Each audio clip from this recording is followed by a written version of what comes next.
남편이 저한테 한 말 중에 제일 오래 기억에 남는 말이 있어요. 딸만 낳는 여자는 집안의 해가 된다. 초음파실에서 나오는 길이었습니다. 저는 방금 셋째 아이의 심장 소리를 들었고 남편은 주차장을 걸으면서 그 말을 했어요. 목소리도 안 높였어요. 마치 날씨 얘기를 하듯이. 그리고 차에 타자마자 이렇게 덧붙였습니다. 이번엔 그냥 정리하는 게 낫지 않겠어. 너 생각해서 하는 말이야. 저는 그날 아무 말도 못했습니다. 시동 거는 소리만 들렸어요. 그 사람 옆에서 30년을 살았습니다. 그리고 저는 어느 화요일 오전에 캐리어 하나를 들고 그 집을 나왔어요. 오늘은 그 30년 이야기를 해드리려고 합니다. 저는 23에 결혼했습니다. 중매였어요. 부모님이 괜찮은 집안이라고 했고 남편은 첫 만남에서 말수가 적고 점잖아 보였어요. 그때는 그게 성격이 좋다는 뜻인 줄 알았습니다. 나중에 알고 보니 그건 그냥 저한테 관심이 없다는 뜻이었어요. 결혼하고 석 달 만에 임신을 했습니다. 시어머니가 그 소식을 듣자마자 첫 마디가 이거였어요. 이번엔 아들이어야 해. 우리 집안은 대대로 장손이 있어야 집이 선다. 저는 그때 임신 초기라 입덧이 너무 심해서 제대로 앉아있지도 못하던 때였어요. 시어머니 앞에서 구역질을 참으면서 고개를 끄덕였습니다. 그게 이 집에서 제가 처음 한 일이었어요. 초음파 검사는 5달이 지나서야 성별을 알 수 있었습니다. 그날 남편이 처음으로 병원에 같이 왔어요. 원래는 안 오던 사람인데 시어머니가 보내셨다고 했습니다. 진짜 이유는 성별 확인 때문이라는 걸 저도 알고 남편도 알았는데 우리 둘 다 그 말은 안 했어요. 초음파실 침대에 누워서 차가운 젤을 배에 바르는 동안 남편은 의자에 앉아서 핸드폰을 보고 있었습니다. 의사 선생님이 화면을 보다가 딸이네요라고 말하는 순간 남편이 핸드폰을 집어넣었어요. 그리고 아무 말도 안 했습니다. 집으로 오는 차 안에서도 아무 말이 없었어요. 저는 창밖을 봤고 남편은 앞을 봤고 라디오에서는 트로트가 흘러나왔습니다. 한 20분을 그렇게 왔을까요? 신호등 앞에서 차가 서더니 남편이 입을 열었어요. 한 번 더 해봐야겠다. 그게 다였습니다. 딸이 어떻더라, 괜찮다, 이런 말은 한마디도 없었어요. 뱃속에 있는 아이 얘기가 아니라 다음번 시도 얘기를 하는 거였습니다. 저는 그 말이 너무 이상해서 뭐라고 대꾸를 해야 할지 몰랐어요. 그냥 고개를 끄덕였습니다. 집에 도착하자마자 남편은 어머니한테 전화를 했어요. 저는 부엌에서 물을 마시는데 거실에서 통화 소리가 들렸습니다. 예, 딸이에요. 예, 예, 알겠습니다. 그리고 전화를 끊었어요. 잠시 후에 제 핸드폰으로 시어머니한테 직접 전화가 왔습니다. 예, 나는 뭐라고 안 할게. 그런데 이 집안이 대대로 아들이 있어야 기둥이 선다는 건 알지? 여자 몸이 2번이고 3번이고 안 되는 건 아니잖아. 너 생각해서 하는 말이야. 저는 예라고 했습니다. 첫 딸이 태어났을 때 시어머니는 산후조리원에 딱 한 번 오셨어요. 오셔서 아이 얼굴을 보시더니 이런 말씀을 하셨습니다. 눈이 작네. 너네 집안 닮았나? 그리고 가방에서 봉투를 꺼내셨는데 거기다 대고 이러셨어요. 아들 낳으면 2배로 줄게. 간호사가 옆에 있었습니다. 저는 너무 창피해서 이불을 끌어당겼어요. 둘째를 가졌을 때는 초음파실에 남편이 오지 않았습니다. 저 혼자 갔어요. 의사 선생님이 화면을 보시더니 이번도 딸이에요라고 하셨는데 저는 그 말을 듣고 속으로 딱 한 가지 생각을 했습니다. 집에 어떻게 말하나? 병원 주차장에서 남편한테 전화를 했어요. 여보, 이번에도 딸이래. 전화기 넘어가 잠깐 조용했습니다. 그리고 남편이 말했어요. 어머니한테는 내가 말할게. 그게 끝이었어요. 괜찮냐고도 안 했고 잘 들어가라고도 안 했습니다. 그날 저녁에 시어머니한테서 전화가 왔어요. 딸만 낳는 여자가 뭘 잘났다고. 저는 수화기를 들고 아무 말도 못했습니다. 그땐 다 그랬어. 우리 세대엔 딸 낳으면 집안이 문제가 있다고 봤어. 현실적으로 봐. 세 번째는 달라야 해. 달라야 한다는 게 어떤 의미인지 저는 그때도 알고 있었어요. 모른 척을 한 거지 몰랐던 게 아닙니다. 둘째 산후조리가 끝나고 시어머니 댁에 인사를 갔습니다. 시아버지, 시어머니, 시동생 부부가 다 있었어요. 제가 아이를 안고 들어가니까 시동생 아내가 먼저 축하한다고 했습니다. 그러자 시어머니가 딱 이렇게 말씀하셨어요. 뭘 축하해. 딸 둘이면 집안 운이 빠져나가는 거야. 나는 솔직하게 말하는 사람이라서. 시동생이 그 말 듣고 어색하게 웃었고 시아버지는 텔레비전을 봤어요. 남편은 과일을 깎고 있었습니다. 아무도 그 말에 뭔가를 얹지 않았어요. 저는 둘째를 꼭 안고 앉아 있었습니다. 그때 그 아이 얼굴이 기억나요. 아무것도 모르고 잠들어 있었어요. 저는 그 얼굴을 내려다보면서 딱 한 가지만 생각했습니다. 이 아이한테는 절대로 저런 말을 하는 사람 곁에 있게 하지 않겠다고. 그게 제가 이 집에서 처음으로 혼자 결심한 것이었어요. 셋째를 임신한 건 제가 31살 때였습니다. 둘째를 낳고 나서 남편이 아들 하나는 있어야 한다고 했어요. 저는 그 말에 아무것도 느끼지 않으려고 했는데 그게 잘 안 됐습니다. 느끼지 않으려고 노력하는 것 자체가 이미 뭔가를 느끼고 있다는 뜻이니까요. 임신 사실을 알았을 때 저는 혼자 약국에서 테스트기를 샀습니다. 두 줄이 뜨는 걸 보고 제일 먼저 든 생각이 딸이면 어떡하나 였어요. 뱃속에 생긴 아이보다 그 아이가 이 집에서 어떻게 받아들여질지를 먼저 걱정했습니다. 그게 이미 이상한 거였는데 저는 그때 그게 이상한 줄도 몰랐어요. 남편한테 말하기 전에 시어머니한테 먼저 전화가 왔습니다. 어떻게 아셨는지는 모르겠어요. 남편이 먼저 말한 건지 아니면 시어머니가 눈치를 채신 건지.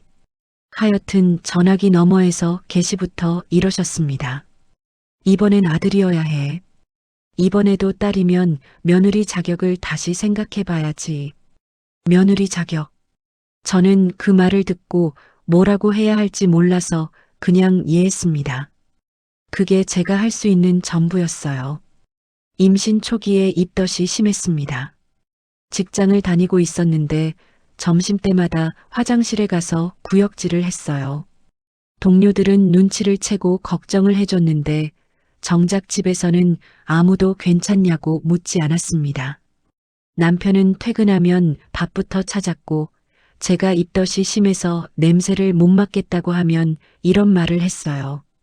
임신이 무슨 병이야. 우리 어머니는 나 낳을 때 밭에서 일하다가 낳으셨어. 저는 그 말에 대꾸를 안 했습니다. 시어머니가 임신 소식을 들은 다음 날부터 한방병원 얘기를 꺼내셨어요. 아들 낳는데 좋다는 음식이며 어느 절에 가서 기도를 드려야 한다는 얘기며 어떤 체위가 아들을 만든다는 얘기까지 문자로 보내오셨습니다. 저는 그 문자들을 읽고 삭제했어요. 매일매일. 그러다가 넉 달쯤 됐을 때 시어머니가 직접 오셨습니다. 한방병원에 같이 가자고 하셨어요. 아들 기운을 받아야 한다고.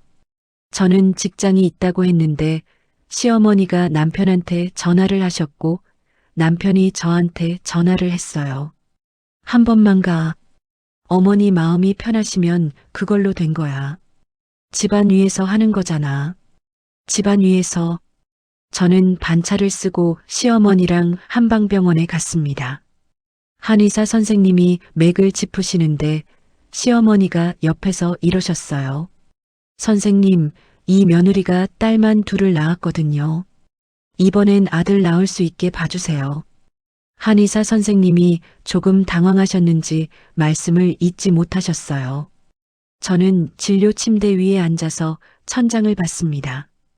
5개월째 되던 날 성별 검사를 하러 산부인과에 갔습니다. 이번엔 시어머니가 직접 따라오셨어요. 남편은 회사 일이 있다고 안 왔고 시어머니 혼자 오셨습니다. 대기실에 앉아서 시어머니가 저한테 이런 말씀을 하셨어요. 이번에 딸이면 너 어떻게 할 거야? 저는 그 말이 무슨 뜻인지 알면서도 모른 척 물었습니다. 무슨 말씀이세요? 시어머니가 목소리를 조금 낮추면서 말씀하셨어요. 지워야 하는 거 아니냐고. 지금 몇 달이야? 아직 되잖아. 현실적으로 봐. 딸 셋이면 이 집안 꼴이 뭐가 되겠어. 대기실이었습니다. 옆에 다른 임산부들도 있었어요. 저는 너무 창피해서 고개를 들 수가 없었습니다. 시어머니는 목소리만 낮췄을 뿐 말을 멈추지 않으셨어요. 그땐 다 그랬어.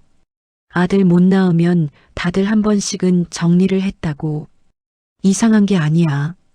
집안 위에서 하는 말이야. 이상한 게 아니라고 하셨습니다. 저는 그 말을 들으면서 뱃속에 있는 아이를 손으로 가렸어요. 아무도 못 보게. 시어머니도 그 말도 이 공간도 다 막아내고 싶어서. 초음파실에서 의사 선생님이 화면을 보시더니 말씀하셨어요. 딸이에요. 시어머니가 의자에서 한숨을 쉬셨습니다. 크게요. 의사 선생님이 들으실 정도로. 그리고 초음파실을 나오자마자 시어머니가 저한테 이러셨어요. 그래서 어떻게 할 거야? 저는 대답했습니다. 나을 거예요. 시어머니가 잠깐 저를 보시더니 가방을 들고 먼저 걸어 나가셨어요. 저는 그 뒷모습을 보면서 접수 창구에 가서 다음 검진 예약을 했습니다. 손이 조금 떨렸어요. 남편한테 문자를 보냈습니다. 이번에도 딸이래. 답장이 왔어요. 어머니는? 어머니는 이었습니다. 저 괜찮냐고도 아니고 아이는 건강하냐고도 아니었어요. 어머니 반응이 어떠냐는 게 첫 마디였습니다. 저는 핸드폰을 가방에 넣고 병원 주차장을 걸어 나왔어요. 햇볕이 있었는데 하나도 따뜻하지 않았습니다. 그날 저녁 시어머니가 남편한테 전화를 하셨어요. 제가 부엌에 있는데 거실에서 통화 소리가 들렸습니다. 걔는 버릇이 없어. 지워야 한다는데 낳겠다고 해. 자기 맘대로야. 여자가 저렇게 고집을 부리면 안 되는 거야. 남편이 뭐라고 했는지는 안 들렸어요. 저는 국을 끓이면서 아무것도 듣지 않으려고 했습니다. 그런데 국이 끓는 소리보다 시어머니 목소리가 더 크게 들렸어요. 셋째 딸은 그해 겨울에 태어났습니다.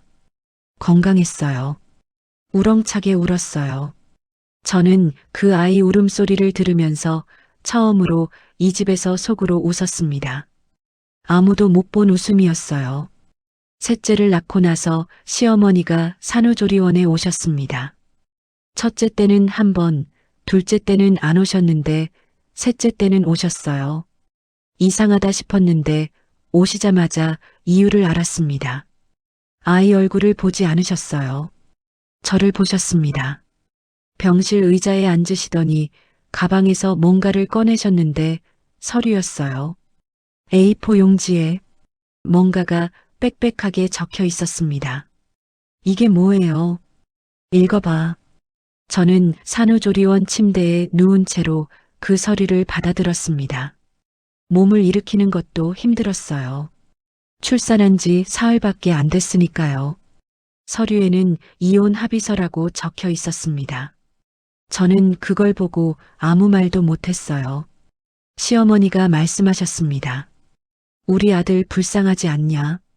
아들 하나 못 낳아주는 여자한테 묶여서. 여자는 원래 집안을 위해서 물러날 줄도 알아야 해. 그게 진짜 현명한 거야. 저는 그 서류를 들고 있었습니다. 갓 태어난 셋째가 옆 신생아실에 있는데 저는 이혼 합의서를 손에 들고 있었어요. 너 나쁜 사람 아니야. 그냥 딸만 낳는 몸인 거지. 그게 죄는 아니잖아. 그러니까 깔끔하게 정리하고 애들은 우리가 키울게. 너는 내 갈 길 가면 돼. 현실적으로 봐. 애들은 우리가 키울게. 저는 그 말을 듣는 순간 손이 떨렸어요. 서류가 바스락 소리를 냈습니다. 어머니, 남편은 알아요? 시어머니가 잠깐 눈을 피하셨어요. 내가 알아서 하는 거야. 집안일은 내가 결정해. 남편은 몰랐던 거였습니다. 시어머니가 혼자 오신 거였어요. 저는 서류를 시어머니한테 돌려드렸습니다. 저 아직 산후조리 중이에요. 시어머니 얼굴이 굳으셨어요. 지금 거절하는 거야? 지금 몸을 추스르는 중이에요. 시어머니가 서류를 가방에 넣으시면서 일어나셨어요. 나가시면서 마지막으로 한마디 하셨습니다. 여자가 독해지면 말년이 힘들어. 두고 봐. 병실 문이 닫혔습니다. 저는 천장을 봤어요. 한참을. 그날 밤에 남편한테 전화를 했습니다.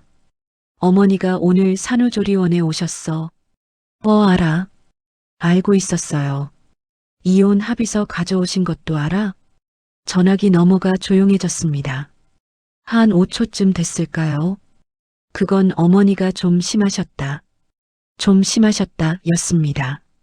산후조리원에 이혼 합의서를 들고 온 게 좀 심한 거였어요. 당신은 어떻게 생각해? 나는 아직 우리 생각은 없어. 어머니가 그러고 싶으셨나 봐. 저는 전화를 끊었습니다. 조리원에서 나오고 시댁 생활이 다시 시작됐어요. 달라진 건 없었습니다. 시어머니는 그 일을 언급하지 않으셨고 저도 안 했어요. 합의서는 없던 일이 됐습니다. 그냥 다들 아무것도 없었다는 듯이 밥을 먹고 텔레비전을 보고 명절을 세웠어요. 그런데 그때부터 시어머니가 저한테 하시는 말이 조금씩 달라졌습니다. 딸 셋을 데리고 밥상에 앉으면 시어머니가 이런 말씀을 하셨어요. 딸은 키워봤자 남의 집 사람이야. 공들릴 필요 없어. 큰딸이 그 말을 들었습니다. 7살이었어요. 저는 큰딸 얼굴을 봤어요. 아이가 밥을 먹다가 숟가락을 내려놓고 저를 봤습니다. 뭔가 이상하다는 걸 느끼는 얼굴이었어요. 어린데도 그걸 알더라고요. 저는 아무 말도 못했습니다. 시어머니는 계속 말씀하셨어요. 딸 셋이면 이 집에 남은 게 없는 거야. 다 가져가 버리니까. 우리 아들이 불쌍하지. 남편은 그 자리에 있었습니다. 국을 떠먹고 있었어요. 큰딸 학교 발표회가 있던 날이었습니다. 선생님이 아이가 노래를 잘한다고 독창을 시켜봐도 되겠냐고 연락이 왔었어요. 저는 얼마나 기분이 좋았는지 모릅니다. 그날 저녁 밥상에서 시어머니한테 말씀을 드렸어요. 어머니, 우리 큰애가 발표회에서 독창을 하게 됐대요. 시어머니가 별 관심 없다는 듯이 반찬을 집으시면서 말씀하셨어요. 딸이 노래를 잘하면 뭐해? 어디 써먹어? 나중에 시집이나 잘 가면 다행이지. 저는 더 말을 잇지 않았어요. 남편도 아무 말이 없었습니다. 발표회 날 저 혼자 갔습니다. 남편은 약속이 있다고 했고 시어머니는 처음부터 올 생각이 없으셨어요. 저 혼자 앞에 앉아서 큰딸이 노래하는 걸 봤습니다. 아이가 무대에 서서 마이크를 잡고 노래를 하는데 저한테 손을 흔들었어요. 저는 손을 흔들어 줬습니다. 집에 와서 남편한테 아이가 정말 잘했다고 했더니 남편이 텔레비전을 보면서 이러더라고요. 어머니 말씀처럼 딸은 키워봤자야. 정들면 나중에 보내기 힘들어. 저는 그 말을 듣고 부엌으로 갔습니다. 설거지를 했어요. 물소리가 크게 나도록. 둘째 딸이 유치원에서 그림을 그려왔습니다. 우리 가족이라고 제목이 붙어 있었는데 4명이 그려져 있었어요. 저랑 딸 셋이었습니다. 아빠 자리가 비어 있었어요. 선생님이 따로 메모를 붙여주셨더라고요. 아이가 그림 그리면서 아빠는 안 그려도 되냐고 물어봤대요. 저는 그 그림을 보다가 냉장고에 붙여놨습니다. 시어머니가 오시는 날 그 그림을 보시고는 이러셨어요.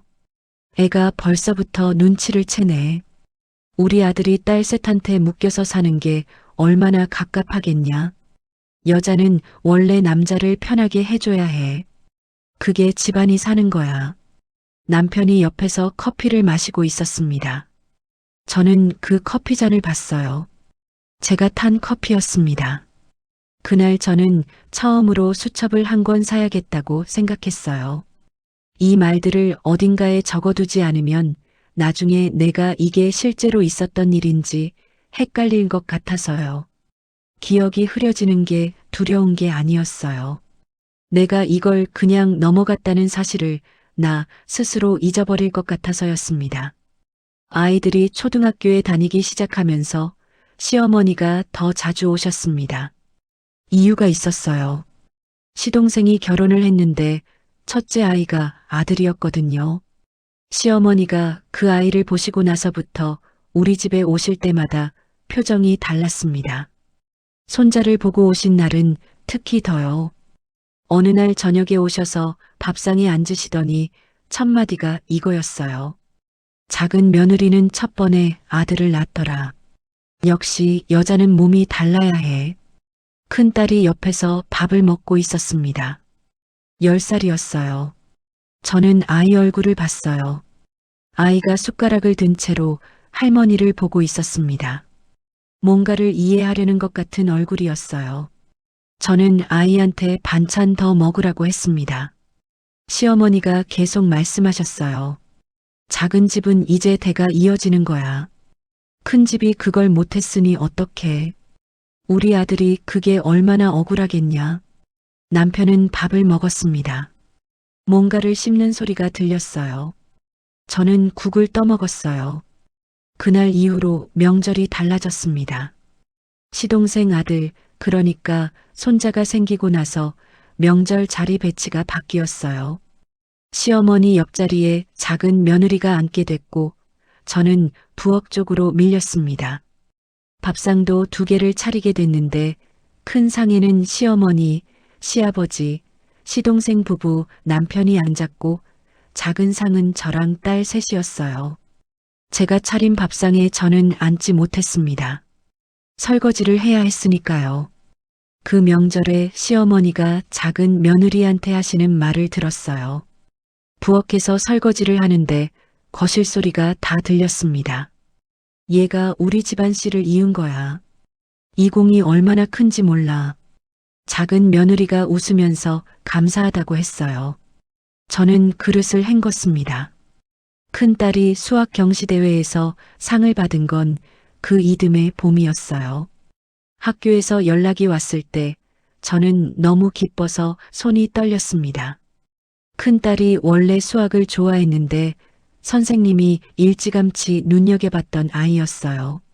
상장을 받아들고 집에 오는데 저는 이걸 시어머니한테 말씀드려야 할지 말아야 할지 잠깐 망설였어요. 그래도 손녀가 상을 받은 건데 싶어서 말씀드렸습니다. 어머니, 우리 큰애가 수학 경시대회에서 상 받았어요. 시어머니가 리모컨을 들고 채널을 돌리시다가 고개를 드셨어요. 딸이 공부를 잘하면 뭐해? 다 남의 집 갖다 바치는 거지. 그것도 집안 위에서 하는 말이야.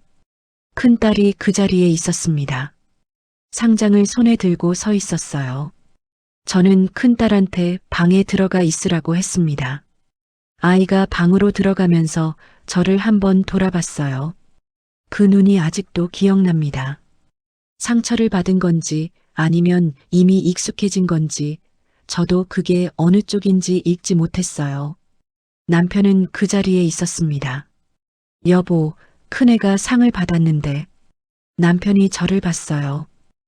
잘했네. 그게 끝이었습니다. 큰딸한테 직접 말하러 방에 들어가지도 않았어요. 그날 저녁에 저는 큰딸 방에 들어가서 상장을 앨범에 넣어줬습니다. 잘했다고 했어요. 안아줬어요. 그런데 아이가 저한테 이런 말을 했습니다. 엄마, 할머니가 왜 그런 말을 해? 저는 뭐라고 해야 할지 몰랐습니다. 할머니 세대는 그런 생각을 하는 분들이 계셔. 아이가 잠깐 생각하더니 이러더라고요. 나는 엄마가 할머니 말 들을 때마다 왜 아무 말도 안 하는지 그게 더 이상해. 11살짜리가 한 말이었습니다. 저는 그날 밤 잠을 잘 못 잤어요. 시아버지가 병원에 입원하신 건 그해 여름이었습니다. 큰 병은 아니었는데 고혈압이 심해지셔서 2주 정도 입원을 하셨어요. 시어머니가 병원에 붙어 계시면서 저한테도 병원에 오라고 하셨습니다. 아이들 셋을 학교에 보내고 병원에 가면 오전이 다 갔어요. 시어머니 밥도 챙겨드려야 했고 시아버지 간호도 해야 했고 저녁엔 집에 와서 아이들 밥을 해야 했습니다. 남편은 병원에 주말에만 왔어요. 어느 날 시아버지가 주무시는 동안 시어머니랑 병원 복도에 앉아 있었는데 시어머니가 갑자기 이런 말씀을 하셨어요. 나는 말이야. 우리 아들이 처음부터 다른 여자를 만났어야 했다고 생각해. 저는 자판기 커피를 들고 있었습니다. 아들을 못 낳아주는 여자는 결국 짐이야. 그게 여자 팔자야. 어쩔 수 없어. 그땐 다 그랬어. 여자 팔자. 저는 커피를 한 모금 마셨습니다. 어머니, 지금 저한테 하시는 말씀이 어떻게 들리는지 아세요? 시어머니가 저를 보셨어요. 어떻게 들려? 모르시겠어요? 시어머니가 잠깐 뭔가를 말씀하시려다가 입을 다무셨어요. 그러더니 이러셨습니다. 너 생각해서 하는 말이야. 현실을 알아야 준비를 하지.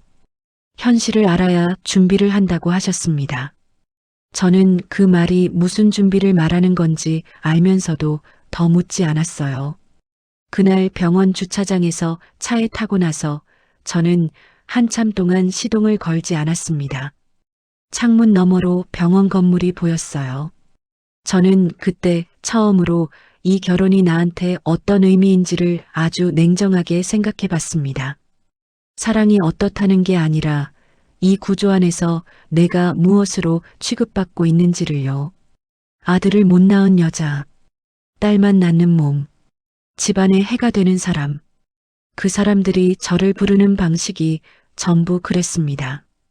저는 이름이 있는데 이 집에서 저는 한 번도 이름으로 불린 적이 없었어요. 시동을 걸었습니다. 집으로 가야 했으니까요. 아이들 저녁을 차려야 했으니까요. 그게 그날 제가 해야 할 일이었으니까요. 그런데 집으로 가는 길에 문구점 앞을 지나쳤어요. 저는 차를 세웠습니다. 수첩을 한 권 샀어요. 수첩을 산 날부터 저는 적기 시작했습니다.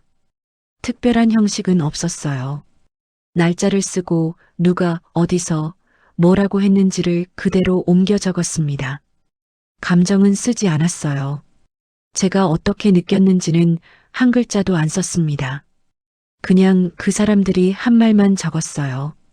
적다 보니까 이상한 게 있었습니다. 말이 너무 많았어요. 수첩 한 권이 석 달 만에 찼습니다. 남편 핸드폰을 본 건 수첩을 쓰기 시작하고 나서 2달쯤 됐을 때였어요. 일부러 본 게 아니었습니다. 새벽에 물을 마시러 나왔다가 거실 탁자 위에 올려진 핸드폰 화면이 켜지면서 알림이 뜬 거예요. 저는 그냥 지나치려다가 화면에 뜬 이름을 봤습니다. 여자 이름이었어요. 메시지 미리 보기가 한 줄 보였습니다. 다 읽지 않았어요. 읽을 수가 없었던 게 아니라 읽으면 그 다음을 내가 혼자 감당해야 한다는 걸 알았거든요. 저는 부엌으로 가서 물을 마셨습니다. 그리고 방으로 돌아와서 누웠어요. 잠은 안 왔습니다. 천장을 보면서 이런 생각을 했어요. 내가 지금 모른 척을 선택하는 건지 아니면 진짜 이게 뭔지 아직 모르는 건지. 그런데 솔직히 말하면 저는 알고 있었어요. 다만 그 알물 인정하는 순간 내가 뭔가를 해야 한다는 게 두려웠습니다. 일주일을 그렇게 지냈어요. 그리고 조용히 물어봤습니다. 저녁을 먹고 나서 남편이 소파에 앉아 있는데 저는 옆에 앉아서 말했어요. 여보, 나한테 할 말 없어? 남편이 텔레비전을 보다가 저를 봤습니다. 갑자기 무슨 말? 핸드폰에 문자 오는 거 알아? 남편 얼굴이 잠깐 굳었습니다. 그러더니 이러더라고요. 뭘 봤어? 본 게 있냐고 먼저 물었습니다.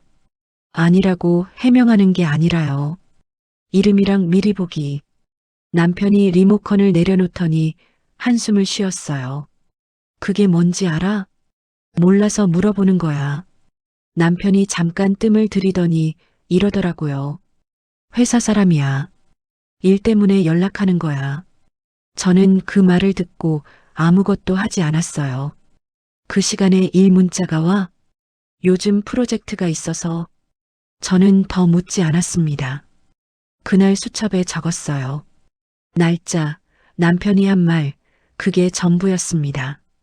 2달이 더 지났을 때 남편 회사 동료한테서 전화가 왔습니다. 남편 이름을 대면서 저한테 할 말이 있다고 했어요. 목소리가 여자였습니다. 저는 처음에 잘못 걸린 전화인 줄 알았는데 그 사람이 제 이름을 알고 있었어요. 아내 되시는 분이죠. 네. 저 사실대로 말씀드리려고요. 남편분이 저한테 이 결혼이 원래 원하던 결혼이 아니었다고 했어요. 아들을 못 낳아준 여자랑 사는 게 집안에 면목이 없다고. 저는 주방에 서 있었습니다. 아들을 못 낳아준 여자. 네. 그 말을 한 게 한두 번이 아니라서요. 저는 이 관계를 정리하고 싶어서 전화드린 거예요. 잘못됐다는 걸 알아서요. 저는 감사하다고 했습니다. 전화를 끊고 한 2분쯤 그냥 서 있었어요. 냉장고가 돌아가는 소리가 들렸습니다. 그날 저는 남편한테 아무 말도 안 했어요. 수첩을 꺼내서 적었습니다. 전화가 온 시간, 그 사람이 한 말, 남편이 그 사람한테 한 말을 옮겨 적었어요. 손이 떨렸는데 글씨는 똑바로 쓰려고 했습니다. 남편한테 그 전화 얘기를 꺼낸 건 일주일 뒤였어요. 아이들이 다 학교에 가고 집에 둘만 있는 날이었습니다. 나한테 전화 한 통 왔었어. 남편이 커피를 마시다가 컵을 내려놨어요. 저는 그 사람 이름을 말했습니다. 남편 얼굴이 하얗게 됐어요. 그걸 처음 봤습니다. 그 사람 얼굴이 그렇게 되는 걸. 그 여자가 왜 당신한테 전화를 나한테 사실대로 말하고 싶었대. 그 사람은 관계를 정리하고 싶어서 전화한 거라고 했어. 남편이 잠깐 아무 말도 안 했어요. 그러더니 이러더라고요. 너 생각해서 하는 말인데 이게 다 집안 유지하려고 그런 거야. 남자가 바깥에서 이 정도는 있을 수 있어. 여자는 원래 이런 거 이해해야 해. 여자는 원래 이런 거 이해해야 해. 저는 그 말을 듣고 잠깐 남편 얼굴을 봤습니다. 이 사람이 지금 반성을 하는 게 아니라 설명을 하고 있구나 싶었어요. 잘못했다는 게 아니라 이게 왜 잘못이 아닌지를 저한테 납득시키려는 거였습니다. 그래서 내가 이해하면 돼?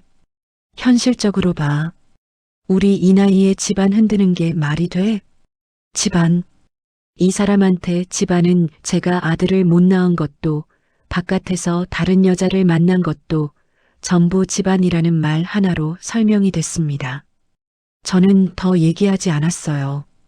방으로 들어가서 수첩을 꺼냈습니다. 남편이 한 말을 그대로 적었어요. 여자는 원래 이런 거 이해해야 해. 현실적으로 봐. 날짜를 적고 나서 수첩을 덮었습니다. 그로부터 며칠 뒤에 시어머니한테서 전화가 왔어요. 남편한테 들으셨는지 아니면 그 사람한테 연락이 닿으셨는지는 모르겠습니다. 하여튼 전화를 받자마자 시어머니가 이러셨어요. 예, 나는 솔직하게 말하는 사람이야. 우리 아들이 바깥에서 그러는 게 왜 그런지 알아? 집에서 여자가 남자를 잡아두질 못하니까 그런 거야. 아들도 못 낳아주고 남자 길을 살려주지도 못하고 그게 다 여자 탓이야. 저는 전화를 들고 부엌 창문 밖을 봤습니다. 그땐 다 그랬어. 남자가 바깥에서 그러면 여자가 더 잘해야 해. 그게 집안 지키는 거야. 너 생각해서 하는 말이야. 저는 이해했습니다. 전화를 끊고 나서 수첩을 꺼냈어요. 시어머니가 한 말을 전부 적었습니다. 수첩이 다 찼어요. 저는 새 수첩을 한 권 더 샀습니다. 수첩이 두 권째로 넘어가던 그 무렵 저는 이상한 버릇이 하나 생겼습니다. 밥을 먹다가 설거지를 하다가 아이들 숙제를 봐주다가 문득 멈추는 버릇이었어요. 뭔가를 잊어버린 것 같은 느낌이 드는 게 아니라 내가 지금 여기 있는 게 맞나 싶은 느낌이 드는 거였습니다. 이 부엌이 내 부엌인지, 이 집이 내 집인지, 이 결혼이 내 결혼인지, 그런 생각이 드는 게 이상한 건지, 당연한 건지도 몰랐어요. 그냥 설거지를 계속했습니다. 시동생 아들이 돌잔치를 하던 날이었어요. 시어머니가 음식점을 통째로 빌리셨습니다. 친척들이 다 모였고 남편 회사 사람들도 몇 명 왔어요. 저는 아이들 셋을 데리고 갔습니다. 돌잔치 자리에서 시어머니가 친척들한테 손자를 소개하시는 걸 봤어요. 이 아이가 우리 집안대를 잇는 아이야. 얼마나 기다렸는지 몰라. 친척들이 잘생겼다, 복스럽다 했습니다. 저는 그 옆에서 딸 셋이랑 앉아 있었어요. 친척 한 분이 저한테 말을 건넸습니다. 남편 고모였어요. 큰 며느리는 딸 셋이지? 뭐, 그것도 복이야. 딸이 나중에 더 잘한다잖아. 위로처럼 하신 말씀인데 어쩐지 그 말이 더 불편했어요. 위로를 받아야 하는 자리에 제가 있다는 게. 시어머니가 그 말을 들으시고 이러셨습니다. 딸이 잘하면 뭐해요. 다 남의 집 가는데. 우리 집은 작은 며느리가 살렸어요. 작은 며느리가 살렸다. 작은 며느리는 그 자리에서 웃었습니다. 어색하게요. 저는 큰딸한테 음료수 가져다 주라고 했어요. 남편은 시동생이랑 술을 마시고 있었습니다. 저를 보지 않았어요. 돌잔치가 끝나고 집으로 오는 차 안에서 남편이 처음으로 입을 열었습니다. 오늘 어머니가 좀 심하셨지.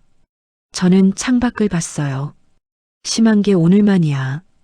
남편이 잠깐 아무 말이 없더니 이러더라고요. 어머니가 원래 표현이 거칠어. 뭐, 그땐 다 그랬잖아. 너무 마음에 담지 마. 마음에 담지 말라고 했습니다. 저는 그 말을 듣고 창문에 이마를 댔어요. 유리가 차가웠습니다. 나는 10년 넘게 마음에 안 담으려고 했어.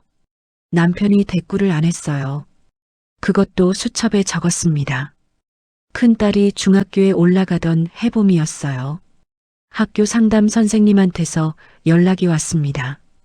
큰딸이 학교에서 친구한테 이런 말을 했다는 거예요. 우리 할머니는 나한테 태어나서 미안하냐고 물어봤어. 선생님이 걱정이 돼서 연락을 주신 거였어요. 저는 전화를 받으면서 손이 떨렸습니다.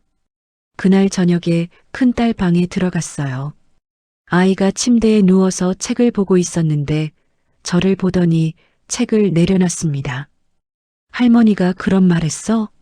아이가 잠깐 저를 보다가 말했어요. 작년 추석에 나한테 딸로 태어나서 미안하지 않냐고 했어. 그 말이 무슨 뜻인지 알아서 대답을 못했어. 저는 그 자리에서 아무것도 할 수가 없었습니다. 엄마한테 왜 말 안 했어? 엄마가 더 힘들 것 같아서. 13살짜리가 한 말이었어요. 저는 아이를 안아줬습니다. 올해 방에서 나와서 남편한테 말했어요. 큰딸한테 그런 말을 했다고. 남편이 소파에서 일어나더니 이러더라고요. 내가 어머니한테 말할게. 다음 날 남편이 시어머니한테 전화를 했는지는 모르겠어요. 저는 듣지 못했으니까요. 그런데 사흘 뒤에 시어머니한테서 저한테 직접 전화가 왔습니다. 야, 내가 손녀한테 그런 말을 했다고? 네. 내가 언제, 그런 말을 내가 왜 해? 애가 잘못 들은 거야. 잘못 들은 거라고 하셨어요. 어머니, 아이가 그 말을 학교에서 친구한테 할 정도면 잘못 들은 게 아니에요. 시어머니 목소리가 높아졌습니다. 네가 애를 어떻게 키운 거야? 할머니 말을 그따위로 옮기게. 여자애가 그러면 안 되지. 입이 싸면 시집을 못 가. 그것도 집안 위에서 하는 말이야. 입이 싸면 시집을 못 간다고 하셨습니다. 그 아이가 13살이었어요. 저는 전화를 들고 부엌 창문 앞에 서 있었습니다. 어머니, 저 이제 이런 통화는 더 이상 안 할 거예요. 시어머니가 잠깐 조용하셨어요. 뭐? 어머니가 하시는 말씀을 저는 더 이상 이해하고 듣지 않을 거라고요. 시어머니 목소리가 다시 높아졌어요. 네가 지금 나한테 대드는 거야? 어디서 배운 버릇이야? 여자가 시어머니한테 이러면 안 되는 거야. 너 생각해서 참았더니 너 생각해서 참으셨다고 했습니다. 저는 전화를 끊었어요. 난생 처음이었습니다. 손이 떨렸어요. 심장도 뛰었어요. 그런데 이상하게 배가 차가워지는 느낌이 들었습니다.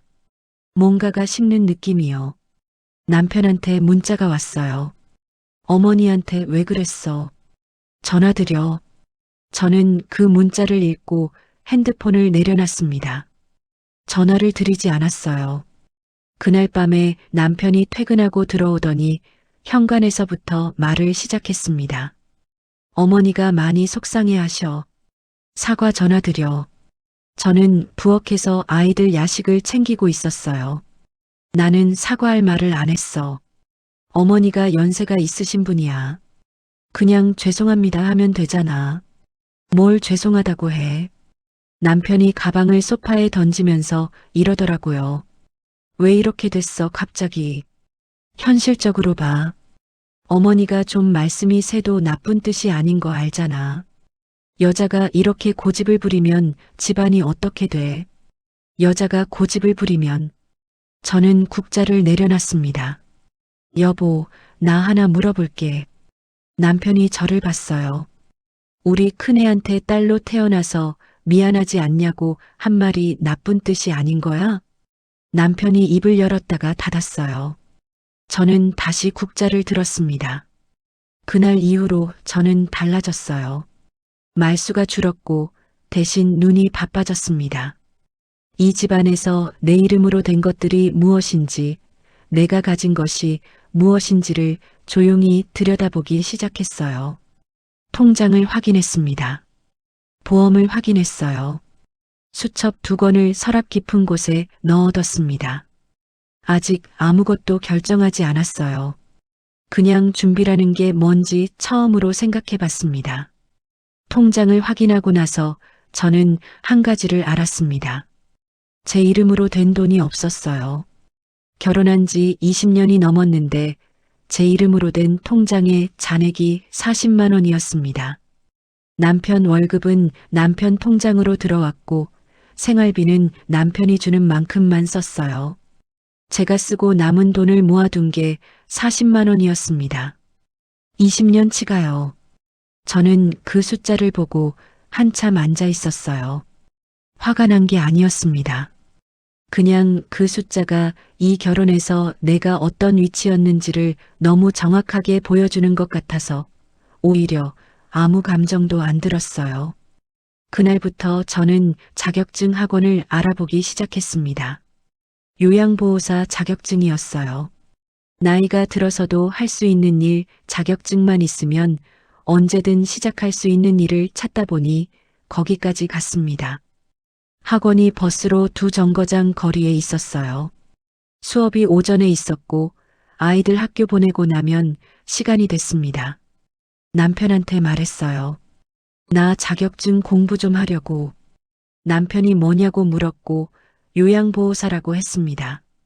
남편이 피식 웃었어요. 나이가 몇인데 그걸 왜 해? 집안이나 신경 써. 집안이나 신경 쓰라고 했습니다. 저는 다음 날 학원에 등록했어요.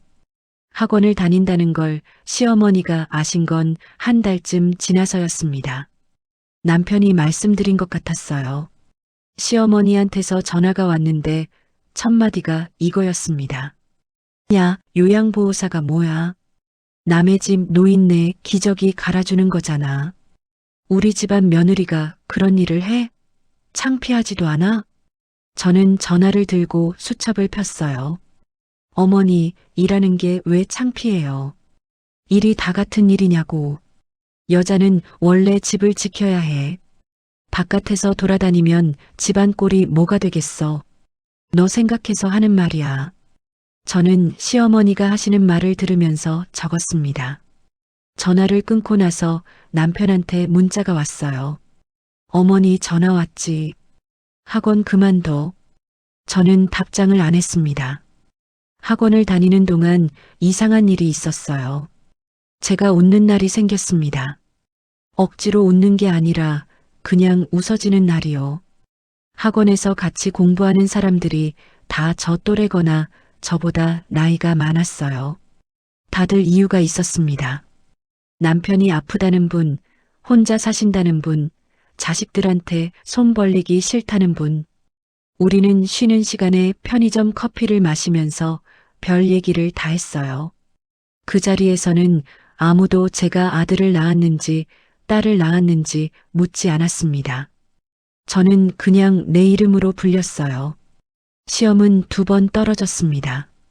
첫 번째는 필기에서 떨어졌고 2번째는 실기에서 떨어졌어요. 남편은 첫 번째 시험 결과를 듣고 이러더라고요. 거 봐. 내가 뭘 했어. 나이 들어서 공부가 돼? 현실적으로 봐.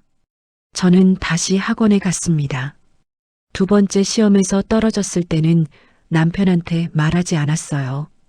혼자 알고 혼자 다시 접수했습니다. 그 무렵에 시어머니가 집에 오셨어요. 명절도 아니었는데 갑자기 오셨습니다. 들어오시자마자 거실을 둘러보시더니 이러셨어요. 집이 왜 이래? 네가 집을 비우니까. 이 꼴이지. 저는 아침에 청소를 했었습니다. 집은 깨끗했어요. 시어머니가 소파에 앉으시더니 말씀을 이으셨어요. 우리 아들이 나한테 전화할 때마다 요즘 밥도 제대로 못 먹는다고 하더라. 며느리가 바깥에 나다니느라 집안을 내팽개치는 거잖아. 여자가 집을 지켜야 가정이 사는 거야. 그게 여자돌이야. 여자돌이. 남편이 밥을 제대로 못 먹는다고 했는데 저는 매일 밥을 했습니다. 아이들 셋 챙기고 남편 반찬 따로 챙기고 학원 다녀와서도 저녁을 했어요. 저는 부엌으로 가서 물을 한 잔 떠다가 시어머니 앞에 놓았습니다.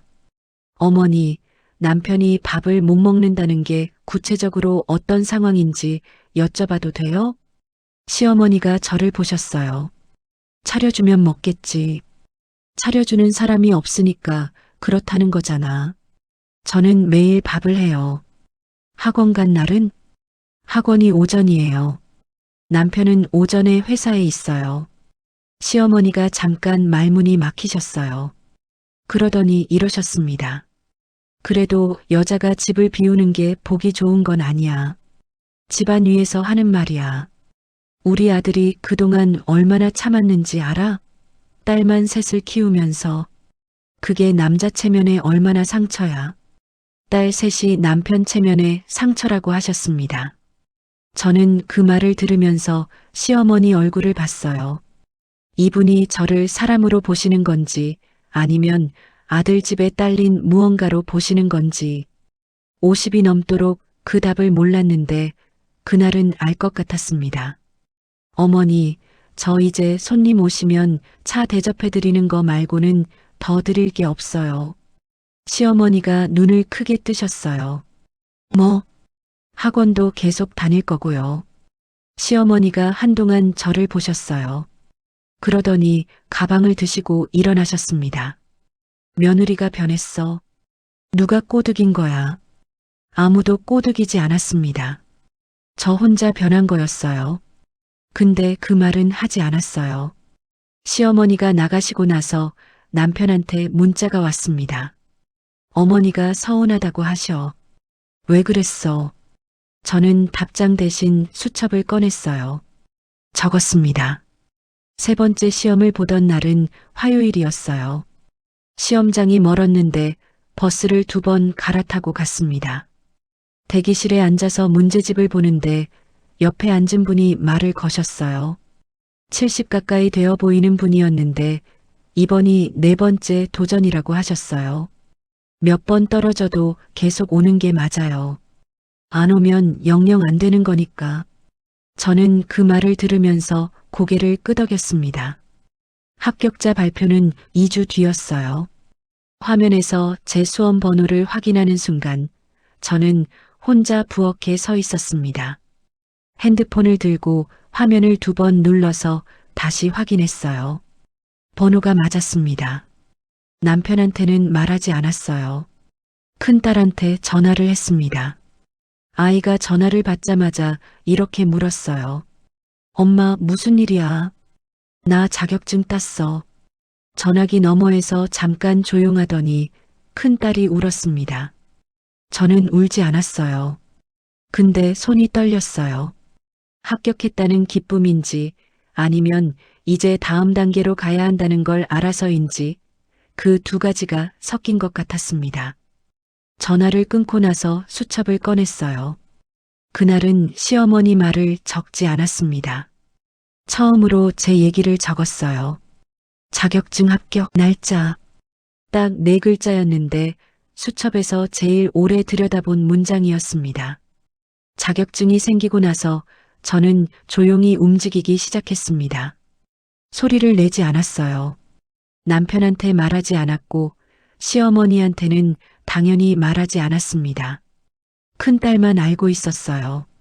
아이한테 한 가지만 부탁했습니다. 엄마가 준비되면 말할게. 그때까지 기다려줘. 큰딸이 알겠다고 했어요. 더 묻지 않았습니다. 그 아이는 어릴 때부터 기다릴 줄 아는 아이였어요.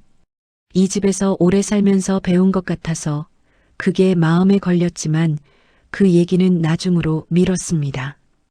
부동산을 처음 간 건 자격증을 딴 지 1달쯤 됐을 때였어요. 큰딸이 같이 가줬습니다. 아이가 운전을 해줬고 저는 조수석에 앉아서 창밖을 봤어요. 이상하게 긴장이 됐습니다. 집을 알아보러 가는 게 아니라 뭔가 나쁜 짓을 하러 가는 것 같은 느낌이 들었어요. 그 느낌 자체가 이상하다는 걸 알면서도 없애기가 쉽지 않았습니다. 원룸을 보러 갔어요. 보증금이 크지 않은 곳, 버스 노선이 있는 곳, 혼자 살기에 너무 외지지 않은 곳, 3군데를 봤습니다. 2번째 집이 괜찮았어요. 작은 창문이 남향이었고 오전에 햇볕이 들어왔어요. 관리비가 따로 없었고 주인이 조용한 분이라고 했습니다. 큰딸이 저를 봤어요. 엄마, 여기 어때? 저는 창문 쪽으로 가서 밖을 봤습니다. 작은 골목이 보였어요. 사람들이 지나갔고 고양이 한 마리가 담장에 앉아 있었습니다. 여기로 할게. 계약을 하고 집에 오는 날 남편이 일찍 퇴근해 있었습니다. 소파에 앉아서 텔레비전을 보고 있었어요. 저는 가방을 들고 들어가면서 평소처럼 인사를 했습니다. 남편이 텔레비전을 보면서 말했어요. 어디 갔다 왔어? 좀 나갔다 왔어. 밥은 해놨어. 그게 끝이었습니다. 남편은 더 묻지 않았고 저도 더 말하지 않았어요. 저는 부엌에 가서 밥상을 차렸습니다. 그날도 어제도 그제도 했던 것처럼요. 밥을 먹으면서 남편이 핸드폰을 봤어요. 저는 반찬을 집었습니다. 이 밥상이 이 집에서 내가 차리는 마지막 밥상들 중 하나라는 걸 알면서 밥을 먹었어요. 이상하게 담담했습니다. 슬프거나 후련하거나 한 게 아니라 그냥 밥이 밥맛이 났어요. 그로부터 일주일 뒤에 시어머니가 오셨습니다. 예고 없이 오셨어요. 남편이 미리 말을 해드렸는지 아니면 그냥 오신 건지는 모르겠습니다. 하여튼 초인종이 울려서 나갔더니 시어머니가 서 계셨어요. 들어오시더니 거실을 한번 둘러보시고는 소파에 앉으셨습니다. 저는 물을 드렸어요. 시어머니가 물을 한 모금 드시더니 이러셨어요. 며느리, 나 오늘 할 말이 있어서 왔어.